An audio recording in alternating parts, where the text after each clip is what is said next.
Bismillahirrahmanirrahim. Assalamualaikum warahmatullahi wabarakatuh. Saya akan menceritakan sebuah cerita daerah Sumbawa, Nusa Tenggara Barat yang dikenal di tengah atau di kalangan masyarakat Tanah Semawa, Kabupaten Sumbawa dan Sumbawa Barat dengan judul Buin Lajenri. Buin adalah perigi, sedangkan Lajenri yaitu nama seorang wanita bangsawan. Lala adalah gelar untuk bangsawan. Jenri sendiri adalah nama dari perempuan tersebut. Nah, bermula dari sebuah perjodohan yang dilakukan oleh dua kerabat bangsawan di masa lalu. Lalumangi adalah seorang putra bangsawan yang berasal dari Kerajaan Sumbawa yang berpusat di Samawadatu.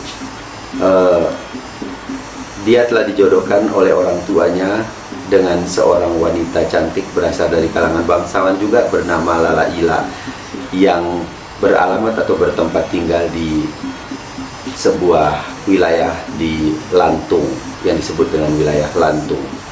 Nah, ketika mereka beranjak remaja menuju dewasa, maka Lalumangi kemudian didampingi oleh pengiringnya yang bernama Puntuk mencoba untuk menuju ke daerah Lantung untuk bertemu dengan wanita pilihan orang tuanya yang terkenal cantik, berkepribadian yang bernama Lala Ila.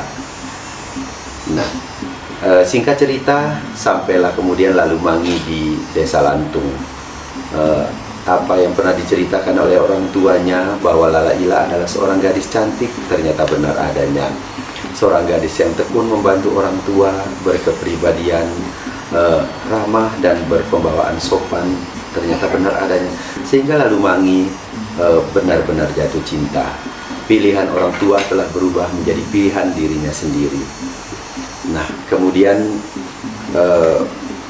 kembalilah Lalumangi dan Puntuk untuk menuju kembali ke Sumbawa, menyampaikan kepada orang tuanya untuk segera mengadakan lamaran atau pinangan yang di dalam bahasa Sumbawa disebut dengan bakatoan.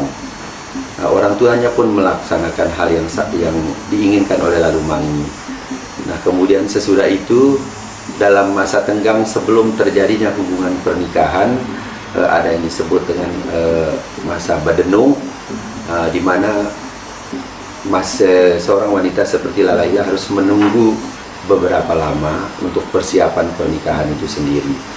Nah, kemudian ada satu hal yang memang sangat tidak baik dalam perilaku Lalumangi, yakni karena dia berasal dari keluarga bangsawan yang cukup kaya, maka dia adalah seorang lelaki bangsawan yang agak malas bekerja. Kebiasaannya madat yang memang saat itu sudah dikenal oleh masyarakat Sumbawa itu juga mengubah perilakunya dia, sehingga Lalumangi yang memiliki kebiasaan buruk itu terus-menerus berkembang, padahal dia sudah terikat hubungan yang akan dinikahkan atau hubungan ikatan perkawinan dengan Lala Ila. Nah, Lala Ila sendiri tidak mengetahui hal ini karena perjodohan yang telah dilakukan oleh orang tuanya itu diterima dengan baik sekali. Sehingga Lala Ila setiap hari juga tetap dengan sangat rutin melakukan kegiatan-kegiatan seperti membantu orang tuanya mencuci pakaian, menyiangi rumput di sawah ataupun di kebun dan lain sebagainya, ataupun membersihkan rumah, didampingi oleh seorang wanita pengiringnya yang disebut dengan Nisaje. Nah, akan halnya Lalumangi, lama-kelamaan kebiasaan buruknya semakin buruk. Ya, dia sudah mulai berani berhutang, dan berhutang pun itu dilakukan kepada salah seorang saudagar yang berasal dari Bugis Makassar yang bernama Daeng Joge, yang kebetulan berdagang minyak wangi, kemudian kain-kain sutra, dan banyak sekali jenisnya, termasuk di dalamnya adalah pien. Pien itu adalah sejenis candu yang sudah biasa dikonsumsi oleh para bangsawan. Nah, ketergantungannya pada narkoba jenis pien inilah kemudian yang menyebabkan Lalumangi menjadi berubah pikiran terhadap Lala Ila. Ketika hutangnya sudah menumpuk, kemudian ketika ketergantungannya pada candu sudah semakin meningkat, maka tidak ada penyelesaian atau cara yang lain selain daripada melaksanakan satu niat buruknya. Nah, pada satu hari dia datang menemui Lala Ila. Lala Ila diajak untuk kawin lari, atau dalam bahasa Sumbawa dikenal dengan marari. Padahal dalam tradisi Sumbawa, marari itu adalah sebuah perbuatan aib dan sangat buruk di mata masyarakat adat Tanah Samawa. Pantang untuk dilakukan karena ini sama dengan melecehkan wanita dan melecehkan keluarga.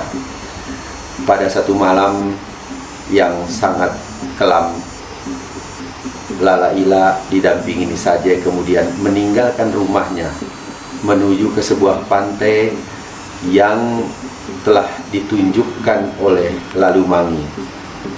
Kedua wanita ini berjalan tersendat-sendat di tengah malam, berjalan terus menerus dengan kaki yang sudah sangat sakit karena banyaknya onak dan duri. Lalu tibalah mereka di sebuah pantai. Lala Ila dan Nisaja tidak menemukan Lalumangi di sana, hanya puntuk pengawal daripada Lalumangi. Ditanyakanlah oleh Lala Ila, di manakah Lalumangi berada? Mengapa beliau tidak ada di sini? Jawab oleh puntuk bahwa sebentar lagi Lalumangi akan tiba. Kemudian datanglah Daeng Joge membuka perahu, merapatkan perahu. Lalu dipersilakan Lala Ila naik. Tanpa kecurigaan apa-apa, Lala Ila dan Nisaja kemudian naik, sedangkan puntuk tetap menunggu di bawah, menunggu datangnya Lalumangi. Nah, begitu Lala Ila dan Nisaja telah naik ke perahu, maka kemudian layar pun dikembangkan. Terjadilah kepanikan karena ternyata Lala Ila hanya berangkat dengan ditemani Nisaja. Berteriaklah dia. Pada saat itulah Lalumangi muncul di pantai. Daeng Joge kemudian memberikan setumpuk uang, dilemparkan ke pantai sambil berkata, "Terima kasih Lalumangi, hutang-hutangmu telah lunas. Sekarang Lala Ila menjadi milikku." Ternyata saat itulah Lala Ila sadar bahwa Lalumangi telah menjualnya kepada saudagar dari Bugis Makassar, yakni Daeng Joge. Ini semua diakibatkan oleh ketergantungan Lalumangi kepada madat, kepada ganja, maksud kami kepada candu yang sudah dikonsumsinya cukup lama.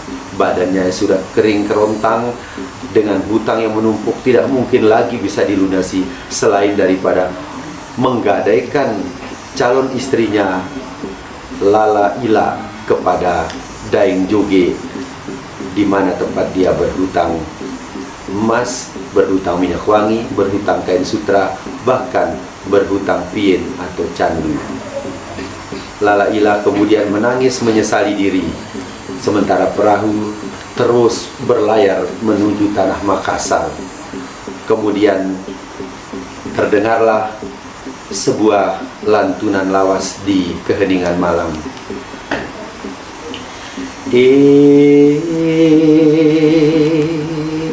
Cecewe buen lajende do intane ailete batu nampak lobaro jang itu gama